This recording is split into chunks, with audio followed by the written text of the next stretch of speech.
পেঁপে দিয়ে মুরগির মাংস রান্না করলে খেতে কিন্তু দারুণ হয়। আসসালামু আলাইকুম। আজকে আমি রান্না করছি পেঁপে আর আলু দিয়ে মুরগির মাংস, আর এটাই আজকে আপনাদের সাথে শেয়ার করব। চলুন তাহলে শুরু করা যাক। এজন্য আমি প্রথমে পেঁয়াজ ব্রেস্তার মতো করে ভেজে তুলে নিয়েছি, আর এর মধ্যে গোটা মশলা দিয়ে দিয়েছি, আর এখন বাটা মশলাগুলো দিয়ে দিচ্ছি। পেঁয়াজ, রসুন, আদা, জিরা এগুলোই দিয়েছি। দিয়ে এখন সুন্দরভাবে মশলাটা কষিয়ে নিব। আর দিয়ে দিলাম ধনে গুঁড়ো আর শুকনো মরিচের গুঁড়ো, দিয়ে দিলাম হলুদ। সবকিছু দিয়ে এখন ভালোভাবে মিশিয়ে নেব, আর সামান্য পানি দিয়ে দিলাম যাতে মশলাটা পুড়ে না যায়। এখন এটা ভালোভাবে কষিয়ে নিতে হবে।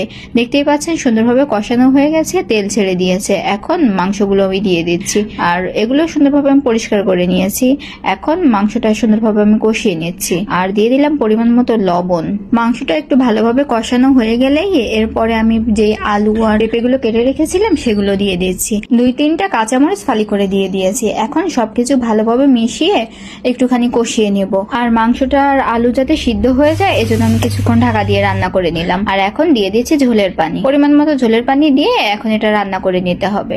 আসলে রান্নার তেমন কোনো ধরাবাঁধা নিয়ম নেই, যে যেভাবে রান্না করে সেভাবে খেতেই ভালো লাগে। আর মাংসটা রান্না হয়ে গেছে প্রায়। এখন উপর থেকে পেঁয়াজ ব্রেস্তা আর ভাজা জিরার গুঁড়ো দিয়ে দিলাম। ব্যাস, এখন মিশিয়ে নিলেই আমার রান্নাটা রেডি। পেঁপে দিয়ে মুরগির মাংসের এই পাতলা তরকারি খেতে কিন্তু খুবই মজা হয়।